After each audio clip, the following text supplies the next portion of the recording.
Selamat sore, pemirsa Cuan TV di seluruh Indonesia. Ketemu lagi dengan saya Ridwan Said dalam acara Membangun Maritim Indonesia. Kali ini saya ingin sedikit membahas mengenai pandu. Jadi karena pandu ini sangatlah penting dan ini sangat vital, menjadi garda pertama untuk kepentingan kemaritiman, khususnya di pelabuhan. Jadi pandu pun menggambarkan perilaku suatu negara. Jadi kalau pandu-pandu itu ramah, itu berarti negara itu juga memang mencerminkan keramahan. Tapi untuk mengetahui bagaimana pandu, problem pandu, kebutuhan pandu secara nasional maupun internasional, pandu-pandu di Indonesia. Untuk kali ini saya sudah ditemani tamu saya jauh-jauh datang dari Medan. Beliau adalah Presiden INAMPA, Bapak Pasuruan Herman Ariansyah. Selamat sore, Pak. Selamat sore, Pak Ridwan. Apa kabar? Nice to meet you again. Alhamdulillah. Ya. Baik. Bapak juga begitu juga sehat kan? Oh, pasti. Kalau saya ketemu Ocean Week pasti semangat gembira. Kenapa? Karena yang dibawa itu adalah kebahagiaan. Gitu. Iya. Jadi mungkin bisa cerita nih ya. Kok Bapak bisa sekarang jadi Presiden INAMPA? Apa sih menariknya Bapak di organisasi pandu ini? Terima kasih, Pak Ridwan. Para pemirsa Ocean TV yang saya hormati, dimanapun Anda berada. Saya mau pakai kata-kata yang dipakai oleh mantan Presiden Amerika Serikat. Dia mengatakan, ketika Anda bisa menginspirasi orang lain, membangun orang lain, menyemangati orang lain, Anda adalah seorang pemimpin. Nah, perspektif sekarang perwira pandu yang ada di Indonesia, yang mereka tergabung dalam satu asosiasi namanya INAMPA, Indonesian Maritime Pilot Association. Pada Mubes mereka tahun 2013 yang lalu, mereka mengangkat saya sebagai pemimpinnya. Nah, waktu itu saya katakan, di seluruh dunia itu nggak ada pakai kata ketua umum.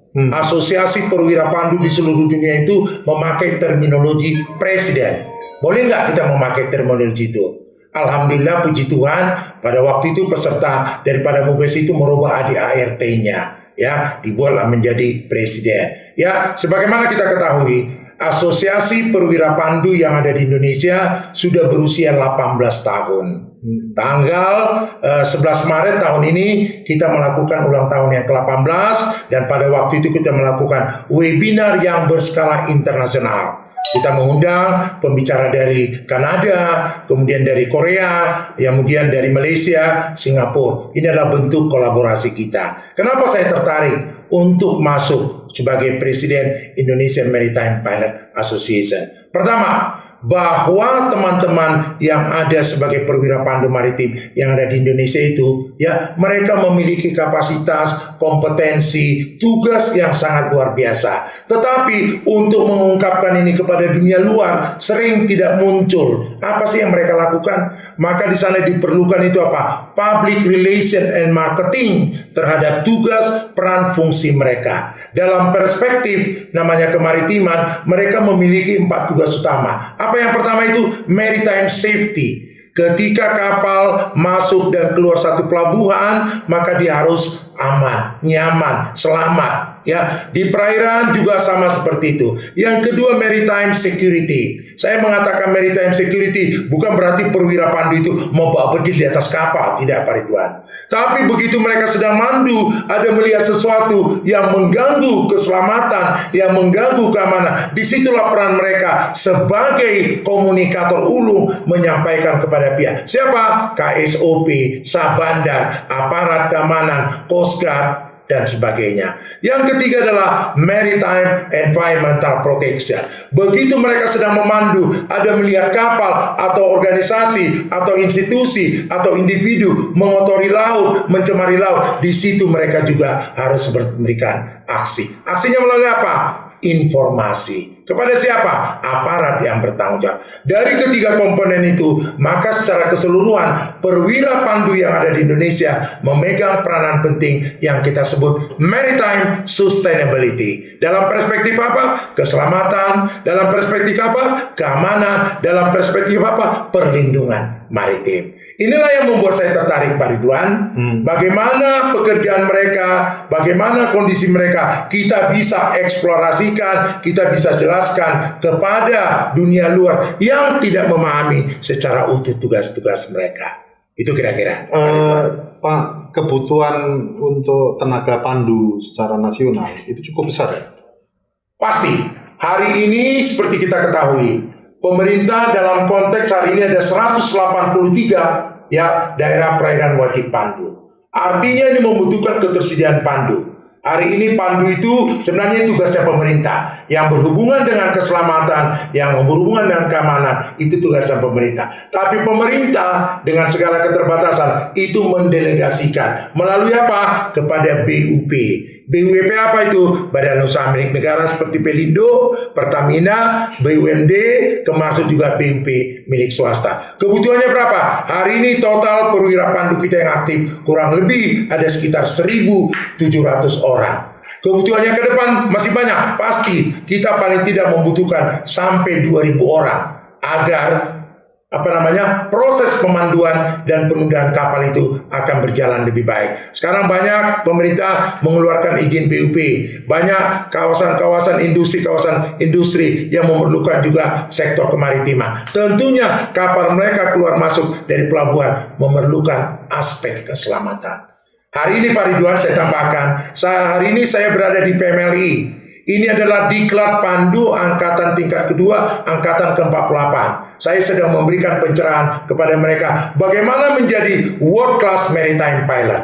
Dan perlu kami tambahkan kepada para pemirsa TV Ocean Week yang ada pada sore hari ini, sejak tahun 2017 Indonesian Maritime Pilot Association sudah members daripada International Maritime Pilot Association yang berpusat di London, Inggris. Ini menunjukkan apa? Kapasitas, kompetensi, kualitas, networking kita setara dengan mereka. Tapi kan begini ya, saya melihat bahwa tenaga-tenaga pandu yang sudah usianya sudah lanjut itu masih juga bekerja. Nah itu apakah itu nggak menyalahin ketenaga kerjaan kita, karena kan harusnya orang sudah istirahat, ini harus tetap bekerja. Ini gimana ini? Jadi ketika kita melakukan itu dalam PM 57 waktu itu kita minta kepada pemerintah, jangan batasi usia perwira pandu. Pekerjaan perwira pandu itu langka, tidak bisa bim salah bim terus dia menjadi perwira pandu. Butuh proses, sebenarnya dia jadi nakoda kapal, pernah jadi mualim, kemudian masa berlayar paling tidak 2 tahun, ya di ocean going. Kemudian kalau dia menjadi perwira pandu harus mengikuti training, butuh waktu kurang lebih 3 bulan.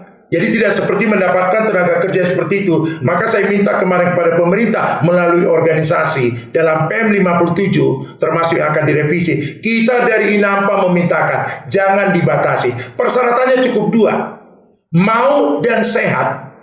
Saya mau ambil contoh di Los Angeles, di Korea, di Amerika, di Jepang, usia pandu itu sampai 85 tahun.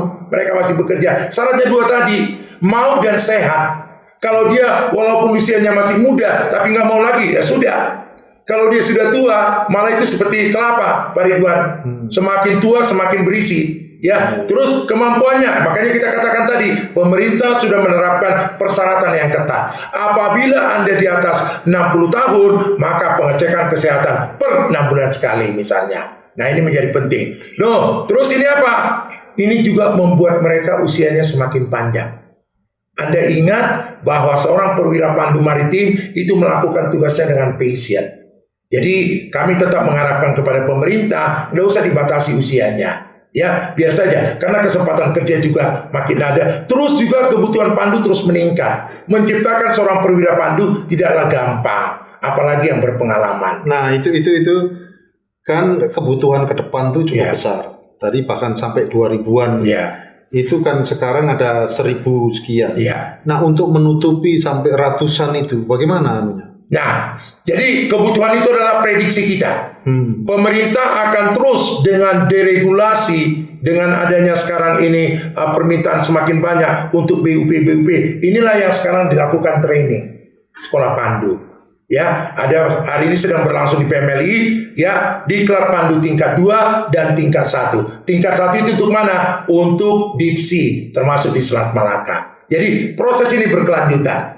Jadi manakala nanti sudah mencapai titik puncak sampai dengan 2.000 orang, kita sudah mencapai titik itu, maka yang merasa sudah nggak perlu lagi dia bekerja, dia akan mundur sendiri. Dan tidak ada keharusan mengatakan Anda harus terus menjadi pengindah. Kalau ada kemauanmu, Anda masih sehat, Anda dibutuhkan, monggo. Karena undang-undang peraturan kita masih membolehkan seperti itu. Jadi sekarang nih Pak, kesulitan pandu dalam melaksanakan pekerjaannya itu sebenarnya ada di mana? Baik. Pertama begini, kesulitan itu selalu kita berbicara pada kapasitas, terutama untuk yang luar negeri adalah komunikasi. Ketika berbicara tentang hard skill, saya tidak meragukan hard skill dari perwira pandu Indonesia. Tapi berbicara soft skill, hari ini seharian saya memberikan pelatihan adalah menyangkut soft skill. Apa itu? Integritas dalam melayani. Apa itu sopan santun? Apa itu komunikasi? Apa itu time management? Apa itu kolaborasi? Ada 23 atribut soft skill yang harus dikuasai oleh seorang perwira pandu ketika dia ingin menjadi seorang perwira pandu yang profesional. Nah, tadi seperti dikatakan, Pelabuhan Belawan baru membuat riset, semacam riset sederhana. Ya, saya selalu di sana ada namanya Kapten Sunaryanto. Dia buat riset kepada customer, apa keluhan Anda terhadap perwira pandu? Antara lain di situ disebutkan, termasuk saya tidak suka mengatakan attitude, time management, komunikasi, inilah yang kita perkuat hari ini.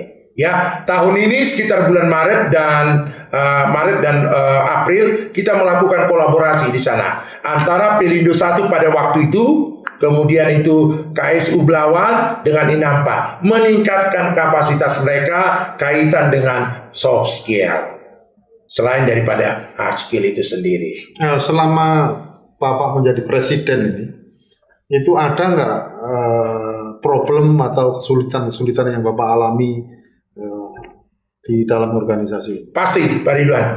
Hidup ini dinamis, pribadi dinamis, organisasi dinamis. Jadi ini saya sampaikan, beberapa perwira pandu kita disekolahkan oleh organisasi atau BUP atau katakanlah Pelindo. Kemudian teman-teman ini kemudian sudah ada janji mungkin 3 tahun, kalau sudah itu akan diangkat. Ada yang nggak diangkat, mereka keluar, ijazahnya ditahan. Ini juga jadi problem. Ya, ini contoh ada ini di Pelindo 4. Ya, ada beberapa perwira pandu yang tiba-tiba tidak melaksanakan tugas dengan baik. Kemudian karena memang ada perjanjian, ya ijazahnya ditahan karena disekolahkan. Kalau Anda mau keluar silakan bayar 750 juta. Ya, itu keluar. Nah, kita coba menyelesaikan. Saya katakan kepada teman-teman yang ada di Pelindo, kalau mereka masih mau, coba dibina. Ya, yang kemudian kalau dia nggak mau, ya suruh ganti. Tapi kalau dia mau ganti, sekarang uangnya kan nggak ada, dia harus bekerja di tempat lain. Sudah berikan jaminan, kalau Anda bekerja di perusahaan X, maka surati perusahaan X, nanti gajinya tolong dibayar ke kita. Banyak problem. Problem apa lagi? Dia bekerja ada kecelakaan, kurang mendapat perhatian. Kita baru menyelesaikan itu. Saya nggak usah menyebutkan perusahaannya. Keluarganya datang, suami saya tidak dibayar gajinya Pak.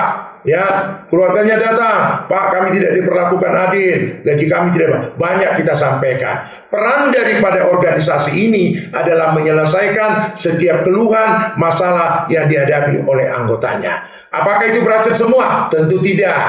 Kita menyadari kita punya keterbatasan, tapi kita tetap berupaya agar membela anggota kita itu. Membela dalam kasus apa? Termasuk kalau ketika masuk ke mahkamah pelayanan. Inapa harus membela? Kenapa ABCD? Sesuai dengan kompetensi, kapasitas yang kita miliki. Di luar dari itu, yang tidak bosan-bosan saya terus kembangkan kepada mereka adalah meningkatkan kapasitas diri. Terutama kaitan dengan attitude, sikap, perilaku, termasuk soft skill. Ini kan suatu organisasi yang kalau Bapak cerita itu masalahnya juga cukup banyak. Saya melihat tapi kayaknya Bapak enjoy aja ya. Pak Ridwan, Kalau saya sudah sebagai presiden INAMPA susah, apalagi yang diharapkan orang sama saya, Pak. Iya dong. Sebagai seorang pemimpin, saya harus memberikan aura yang positif. Sebagai seorang pemimpin presiden INAMPA, saya harus memberikan semangat, motivasi, kemauan untuk maju. Walaupun saya sendiri capek, nggak boleh saya tunjukkan itu pada mereka. Etos kerja, inspirasi, semangat, itu yang selalu kita kobarkan. Kalau mereka sudah melihat kita loyo Pak Ridwan, mah apa lagi yang mau diharap dari kita? Terus apakah saya sebagai presiden INAMPA dibayar? Nggak ada gaji saya Pak. Ini pengabdian murni. Ya. Nah, kita berharap Indonesia sebagaimana cita-cita Pak Presiden menjadikan Indonesia poros maritim dunia. Kontribusi kami dalam perspektif Indonesia Maritime Port adalah memberikan pelayanan terbaik. Ya, melakukan yang terbaik. Karena seperti Pak Ridwan mengatakan, kalau layanan Pandu sebagai orang yang pertama yang mengatakan welcome kepada tamu negara ini, dan orang yang mengatakan bye-bye, halo, goodbye, maka ini menjadi tolok ukur. Begitu pelayanan Pandu jelek, akan diingat mereka selama-lamanya. Maka tadi apa yang saya katakan, seharian hari ini Pak Ridwan, saya memberikan itu apa? Soft skill, sikap. Ya, kalau yang knowledge yang hard skill, mereka sangat memahami itu. Nah, ini ada satu yang agak beda. Jadi sebenarnya apa sih filosofi hidup Bapak ini? Karena begini, Bapak pernah jadi direktur di Pelindo 1, Pelindo 4. Nah, sekarang jadi presiden INAMPA. Ya. Ya kan ini kan juga tetap kesibukan tuh masih ini. Jadi apa sih sebenarnya yang ingin Bapak capai itu? Pak, saya menerapkan 5 filosofi dalam hidup. Yang pertama itu percaya kepada Tuhan Allah Subhanahu wa Ta'ala. Dalam satu konteks hadis dikatakan, sebaik-baiknya manusia adalah paling bermanfaat untuk orang lain. Kontribusi kita melalui INAMPA, membangun semangat di INAMPA, memberikan motivasi, inspirasi, semangat kerja kepada teman-teman, itu adalah bagian dari proses kehidupan. Kemudian saya harus percaya pada diri saya sendiri, bahwa saya dan teman-teman yang ada di INAMPA harus membawa transformasi agar perwira Pandu Indonesia kompetitif, memiliki daya saing tinggi. Yang ketiga, apa yang ingin saya katakan, saya harus memberikan proses pembelajaran kepada mereka. Yang keempat, saya katakan kepada mereka, jangan berhenti belajar. Yang kelima, saya katakan, kalau perwira Pandu di Amerika, di Cina, di Eropa, di Australia, di Singapura, Malaysia, kenapa kita tidak bisa? Inilah benchmarkingnya Pak Ridwan. Jadi apa pesan dan harapan Bapak untuk Pandu Indonesia? Pertama, jangan pernah berhenti belajar. Kemudian bekerja melayani dengan tulus. Yang ketiga, memiliki integritas yang tinggi. Yang keempat, puaskan customer. Yang kelima, ingat, jangan Anda memuaskan orang, terus Anda sendiri celaka. Keselamatan, keamanan, itu tidak bisa dinegosiasikan. Ikuti aturan main. Saran Bapak kepada pemerintah dalam hal ini sebagai regulator untuk Pandu ini? Pertama begini, diklat pemanduan itu biarlah dikerjakan secara profesional. Orang yang melakukan pendidikan Pandu itu suruh orang profesional. Jangan orang memberikan sebagai trainer Pandu yang tidak memahami. Kemudian hari ini ada PMLI, diberikan kesempatan mendidik. Ada perusahaan lain atau ada institusi, silakan diberikan. Tapi yang ingin saya sampaikan, berikan kebebasan kepada calon perwira Pandu di mana dia mengikuti training. Kenapa? Supaya berkompetisi. Kalau saya mengikuti diklat di A, diklat di B, diklat di C, di sana saya harganya murah, pelayanannya bagus, tutornya bagus. Ya, kita tidak boleh menutup itu semua. Apa yang Anda lihat hari ini di PMLI, teman-teman puas di sini, kita berharap PMLI juga harus menjaga kualitas. Saya sudah beberapa kali kemari dan saya lihat banyak hal juga harus dibenahi. Saya selalu dengan kata Pak Cevi ya, dia terus membenahi, terus membuat perubahan. Ya. Jadi Pandu kita ini sebenarnya Pak, secara profesional itu nggak kalah dengan negara-negara Tidak. lainnya. Kalau saya menjadi members daripada IMPA, kalau saya tidak dianggap profesional, mereka nggak akan menerima saya jadi members, Pak. Ya, mereka menerima kita jadi members karena dilihat sistem pemanduan kita. Anda lihat kapal-kapal carrier kontainer yang masuk Tanjung Priok, kapasitas 8.000 TEU, 10.000 TEU bisa dihandle teman-teman kan? Anda lihat kapal yang masuk di Belawan, kapal listrik, panjangnya 300 meter lebih, bisa dihandle kan? Kapal-kapal yang yang gede di Selat Malaka, VLCC, bisa dibantu teman-teman kita. Kapasitas, kompetensi itu kita miliki. Yang perlu tinggal kita tingkatkan adalah soft skill-nya tadi. Atribut daripada sikap dan lain sebagainya. Baik, terima kasih sekali Pak Herman My atas pleasure. penjelasannya. Demikian pemirsa Ocean TV, bincang-bincang singkat saya dengan Presiden Inampa, Pak Sorwan Herman Arianja.